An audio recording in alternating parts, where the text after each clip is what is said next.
10 कदम आप देख रहे हैं, आपके साथ मैं हूं चांदनी धवन और बात करेंगे कानपुर का इत्र कारोबारी पीयूष जैन गिरफ्तार। आज कोर्ट में पीयूष जैन को किया जाएगा पेश। पीयूष के रिमांड की मांग की जा सकती है। पीयूष जैन को अहमदाबाद ले जा सकती है टीम। रविवार देर रात हुई पीयूष जैन की गिरफ्तारी।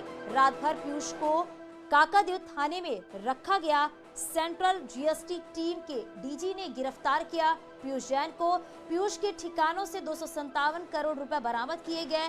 कानपुर और कन्नौज के ठिकानों पर भी छापेमारी की गई। 15 किलो गोल्ड ज्वेलरी भी बरामद की गई है और कई अहम दस्तावेज और लैपटॉप भी जब्त किए गए हैं। कन्नौज के ठिकानों पर अभी भी कार्रवाई जारी है। तो इत्र कारोबारी पीयूष जैन को गिरफ्तार कर लिया गया है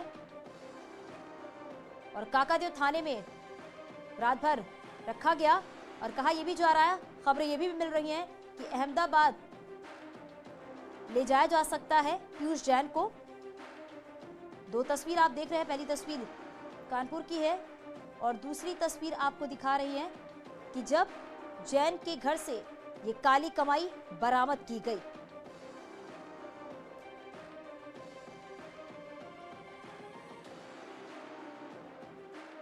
कानपुर के धन कुबेर को आखिर डीजीजीआई ने कल देर रात गिरफ्तार कर लिया। उसके बाद से शहर में हड़कंप मचाए, खासकर उन लोगों में जो उसके कारोबार से जुड़े लोग थे। अगर सूत्रों की माने तो जहां एक और से 3 दिन तक पूछताछ हुई और उसके बाद देर रात उसका मेडिकल कराया गया और पुलिस की सुरक्षा में उसे काकादेव थाने में रखा गया। आप देख सकते हैं पुलिस के जवान, पुलिस के कर्मी यहाँ मुस्तैद हैं। किसी की भी एंट्री फिलहाल अभी नहीं है क्योंकि डीजीआई के जो इंटेलिजेंस टीम है उन्होंने पुलिस को हैंडओवर किया है। यहाँ के बाद उसे सीधे न्यायालय ले जाया जाएगा जहां डीजीआई के अधिकारी और इंटेलिजेंस के अधिकारी उसकी ट्रांजिट रिमांड मांगेंगे ताकि उसे अहमदाबाद ले जा सके। अब देखना यह होगा कि जब वो न्यायालय में पेश होता है, न्यायालय कैसे कानपुर सेंट्रल जेल भेजता है या ट्रांजिट रिमांड देता है। जर्नलिस्ट रवि गुप्ता के साथ अमित गंजू, न्यूज़ 18 कानपुर। और चलिए सीधे आपको कानपुर लिए चलेंगे। हमारे सहयोगी अमित गंजू हमारे साथ लाइव जुड़ गए हैं। अमित, क्या जानकारी मिल पा रही है? पीयूष जैन को कोर्ट में कब पेश किया जाएगा? देखिए, इससे पहले कि मैं आपको कुछ बताऊं, उससे पहले मैं अपने कैमरामैन से कहूंगा कि ये वो ऑफिस है जहां 3 दिन तक लगातार अधिकारियों ने 60 घंटे बिना सोए हुए इंटेलिजेंस ऑफिसर ने उससे पूछताछ की, जिसके बाद देर रात ये बात तय हुई कि इसको गिरफ्तार कर लिया गया और उसकी सूचना इन्होंने अपने हेडक्वार्टर्स में भी दी, जिसका डीजी जो इंटेलिजेंस हैं उन्होंने इस लोगों को अवगत भी कराया। यानी करोड़ों रुपए के धन कुबेर, कानपुर के धन कुबेर को अब आज न्यायालय में MM2 की कोर्ट में पेश किया जाएगा क्योंकि जो दस्तावेज तैयार किए जा रहे हैं, जो इनके लीगल ऑफिसर्स हैं, उनकी टीम अंदर मौजूद है और अब से लगभग 15 से 20 मिनट बाद वो काकादेव थाने जाएंगे और पुलिस की सुरक्षा और पुलिस की अभिरक्षा में उसे MM2 की कोर्ट में पेश किया जाएगा। ऑफिसर से जो हमारी बात हुई, जो हमारे सूत्र बताते हैं, हमारे अनऑफिशियली जो हमें ऑफिसर्स ने बताया कि हम इसे अहमदाबाद ले जाएंगे और ट्रांजिट रिमांड पे। अब देखना ये होगा कि क्या न्यायालय उन्हें ट्रांजिट रिमांड देता है या नहीं। मगर इन सब के बीच एक लंबी वर्कशॉप चली है कि लखनऊ और कानपुर के 35 ऑफिसर्स को इसमें लगाया गया था। सेंट्रल जीएसटी के और आईटी के ऑफिसर्स की इसमें पूरी मदद ली गई थी, इनकम टैक्स के। अगर हम बात करें अब कन्नौज की, कानपुर से लेकर कन्नौज तक के 100 किलोमीटर के सफर में 60 ठिकानों का अभी तक टोटल पता चला है, जिसमें कानपुर के 2 और 5 जो इनके प्रतिष्ठान है कन्नौज के।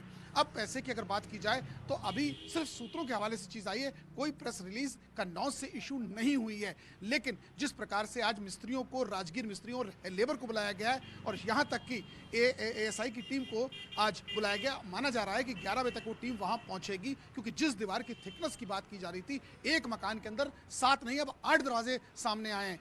एंट्रेंस का एक दरवाजा होना चाहिए, उसके घर में 8 दरवाजे निकले, जो ये तय करता है कि अधिकारियों की जो शक की सुई है और गहराती चली जा रही है कहीं ना कुछ। इन सब के बीच जो चैप्टर 1 कानपुर का था, जिसमें ट्रांसपोर्टर के माध्यम से इत्र व्यापारी तक पहुंचे थे, वो यहां से क्लियर हो गया। अब इसको न्यायालय भेजाएगा, लेकिन प्रत्युष से उनके दोनों बेटों से पूछताछ जारी है। बिल्कुल अमित, आपसे ये भी जानना चाहूंगी क्योंकि अब से कुछ ही देर के बाद कोर्ट में पेशी भी होगी, लेकिन 60 ठिकानों का तो पता चल गया है। क्या कुछ और भी ठिकाने हैं पीयूष जैन के जिसकी तलाश की जा रही है, जिसके ठिकानों पर छापेमारी की जाएगी? देखिए, अभी तो जीएसटी के जो डिप्टी कमिश्नर हैं, कैमरा के सामने तो उन्होंने कुछ भी नहीं बोला, ना तो उनके ऑफिसर्स ने बोला। लेकिन एक बात तय है कि उनके रडार पर अभी 10 लोग और ऐसे हैं जिसमें कानपुर के ही 4 हैं और 6 कन्नौज के हैं जो हेल्पिंग हैंड्स है, क्योंकि ये बात अभी पेपर से कन्विंस नहीं हो रही है कि अमाउंट ऑफ मनी जो कानपुर से रिकवर हुआ है 177 जो रिकवर हुआ है उसका मीन्स ऑफ सोर्स क्या है, मोटिव क्या था, घर के अलमारी, संदूक, वॉशरूम, ड्राई बालकोनी में, किचन में, वार्डरोब्स में रखने का और शू रैक के अंदर पैसे रखने का क्या उद्देश्य था, ये पैसा आया कहाँ से, इस पैसे का कौन फॉरवर्डर है। ट्रांसपोर्टर से जहाँ एक तरफ पूछताछ समाप्त चुकी, मगर इन सब के बीच जो सबसे बड़ी बात न्यूज़ 18 आपको शेयर करने जा रहा है करोड़ों दर्शकों को कि आईटी की टीम ने भी अपनी जांच की अब शुरुआत कर दी है। आईटी के रडार पर ट्रांसपोर्टर, मसाला व्यापारी और पीयूष के सहयोगी भी चढ़ चुके हैं। आप अब देखना बिल्कुल है अमित, कि आईटी की टीम भी अब लगातार इस पूरे मामले में जांच पड़ताल कर रही है। बहुत शुक्रिया अमित इस पूरी जानकारी के लिए।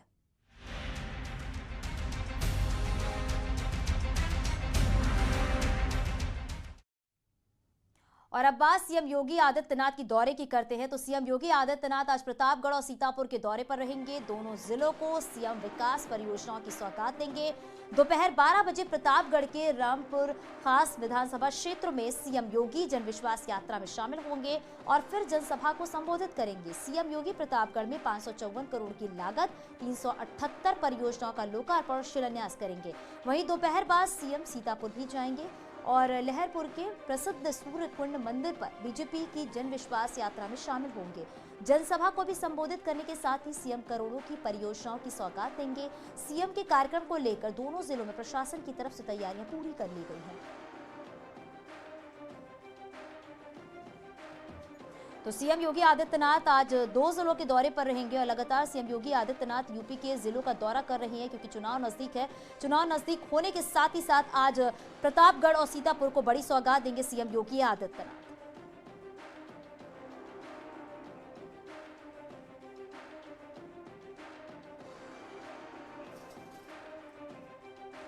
और चलिए ज्यादा जानकारी के साथ आपको प्रतापगढ़ लिए चलते, जहां पे हमारे सहयोगी रोहित सिंह हमारे साथ जुड़ गए हैं और सीतापुर से हमारे सहयोगी संदीप हमारे साथ जुड़ गए हैं। रोहित, पहले आपसे जानना चाहूंगी, सीएम कब तक प्रतापगढ़ पहुंचेंगे और वहां पर जो रैली होने वाली है, जो जनसभा होने वाली है, उसको लेकर क्या कुछ तैयारियां?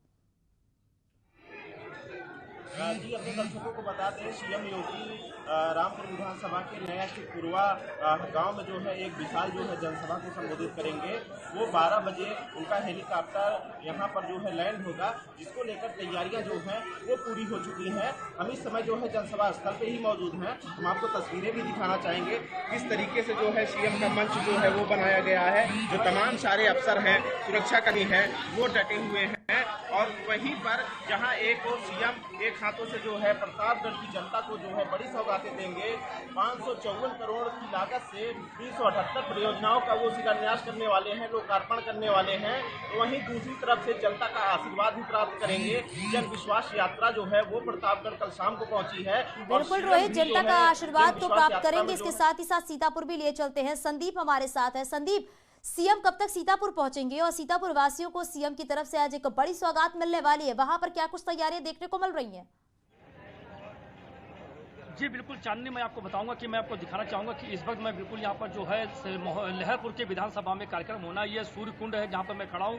ये सूर्य कुंड है, पवित्र स्थान है। यहाँ पर जो है आज मुख्यमंत्री की रैली होनी है। मुख्यमंत्री एक जनसभा को संबोधित करेंगे और जो जन विश्वास रैली।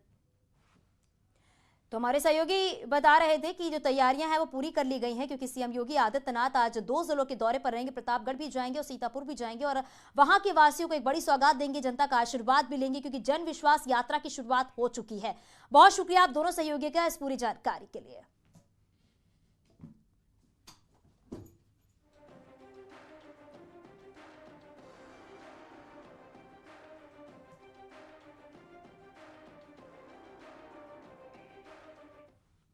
तो 5 राज्यों में होने वाले विधानसभा चुनाव को लेकर आज चुनाव आयोग की अहम बैठक होने वाली है। केंद्रीय स्वास्थ्य सचिव के साथ ही चुनाव आयोग की ये बैठक सुबह 11 बजे होगी। इसमें आगामी विधानसभा चुनाव को लेकर कोई बड़ा फैसला हो सकता है। आपको बता दें कि कोरोना की दूसरी लहर में चुनावी रैलियों की वजह से तेजी से संक्रमण फैल रहा है और ओमिक्रॉन को डेल्टा वेरिएंट की तुलना में ज्यादा खतरनाक माना जा रहा है और ऐसे में राजनीतिक रैलियों को लेकर अहम फैसले भी लिए जा सकते हैं। तो चुनाव आयोग की एक अहम बैठक होने वाली है और साथ ही साथ ये भी है कि इस बैठक के दौरान तमाम बिंदुओं पर चर्चा भी की जाएगी। इस बैठक के दौरान राजनीतिक रैलियों के बारे में बातचीत की जाएगी। कोरोना के जो मामले बढ़ रहे हैं, इसके साथ ही साथ जो ओमिक्रॉन के मामले बढ़ रहे हैं, उसको देखते हुए भी इस मुद्दे को लेकर चर्चा की जाएगी, इन बातों को लेकर चर्चा की जाएगी। और चलिए सीधे आपको दिल्ली लिए चलते हैं। हमारी सहयोगी प्रीति श्रीवास्तव हमारे साथ लाइव है। प्रीति, इस बैठक को लेकर क्या जानकारी मिल पा रही है? 11 बजे की बैठक होनी है, तमाम बिंदुओं पर चर्चा होनी है। बिल्कुल, मैं बता दूं कि बस कुछ ही देर बाद 11 बजे यहाँ पर एक बैठक होगी। स्वास्थ्य मंत्रालय के साथ चुनाव आयोग की बैठक होगी और इस बैठक का जो मेन एजेंडा है वो ये है कि 5 राज्यों में जो चुनाव होने वाले हैं उसको लेकर रणनीति तैयार की जाएगी कि किस तरीके से चुनाव भी करवा लिए जाएं। और संक्रमण का जो खतरा है, क्योंकि ओमिक्रॉन के केस जिस तरीके से लगातार बढ़ते जा रहे हैं, उसकी रोकथाम करना भी बहुत ज़रूरी है। और चुनावों में जिस तरीके से रैलियाँ होंगी, रोड शो होंगे, उसको लेकर किस तरीके से गाइडलाइंस बनाई जाएंगी, इसको लेकर बड़ी बैठक आज है। स्वास्थ्य मंत्रालय की बड़ी बैठक है। चुनाव आयोग के अधिकारी इस बैठक में मौजूद रहेंगे, क्योंकि पिछली बार जब बंगाल के चुनाव थे तो दूसरी लहर उसी समय आई थी और उस समय बहुत ज्यादा जो तेजी से जो कोविड के जो केसेस थे वो लगातार बढ़े थे, जिसके कारण काफी दिक्कतों का सामना लोगों को करना पड़ा था। बिल्कुल प्रीति, अब देखना ये होगा कि इस बैठक के दौरान क्या कुछ और बातें सामने निकल कर आती हैं, क्योंकि वाकई कोरोना और ओमिक्रॉन के मामले जिस तरीके से बढ़ते जा रहे हैं वो चिंता का विषय है। बहुत शुक्रिया इस पूरी जानकारी के लिए। बड़ी खबर मिल रही है चुनाव आयोग की टीम का लखनऊ दौरा। बड़ी खबर इस वक्त की है, मुख्य निर्वाचन आयुक्त रहेंगे लखनऊ दौरे पर। 28 दिसंबर से 2 दिवसीय दौरे पर रहेगी आयोग की टीम। सभी जिलों के कप्तान और डीएम लखनऊ बुलाए गए हैं। अफसरों से फीडबैक के बाद चुनाव पर फैसला लिया जा सकता है। चुनाव कराने संबंधित बड़े फैसले पर आयोग पहले फीडबैक लेगा। कोरोना संक्रमण की गतिविधियों पर आयोग ये फीडबैक लेगा, क्योंकि फीडबैक बहुत जरूरी है, क्योंकि जिस तरीके से मामले बढ़ते जा रहे हैं उसको देखते हुए ये बैठकें की जा रही हैं और इस दौरान ही कोई बड़ा फैसला भी लिया जा सकता है, क्योंकि चुनाव नजदीक है, उसकी तारीखों का भी ऐलान हो सकता है। उससे पहले आज एक अहम बैठक भी होने वाली है और ये भी है कि जो गतिविधियां चल रही हैं कोरोना संक्रमण को लेकर, उसके लिए फीडबैक लिया जा सकता है। तो 28 दिसंबर से 2 दिवसीय दौरे पर आयोग की टीम रहेगी और सभी जिलों के कप्तान और डीएम लखनऊ बुलाए गए हैं।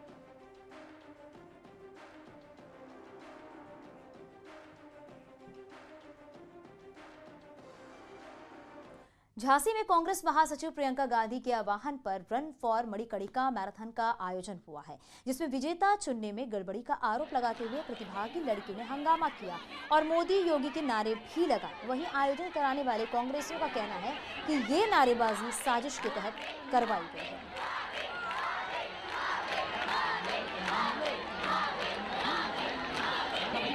कुछ लोग शायद इसको बर्दाश्त नहीं कर पाए और ये बर्दाश्त ना करना ही और जो उनकी जलन वाली भावना थी, ये इसका कहते हैं ना कि ये जननी हुआ इस वाद विवाद का सामने आना। 100% साजिश है, 100% साजिश है और आप देखिएगा आज नहीं कल तो इसका पर्दा फाश होगा। और वक्त तो चला छोटे से ब्रेक का, जल्द लौटते हैं।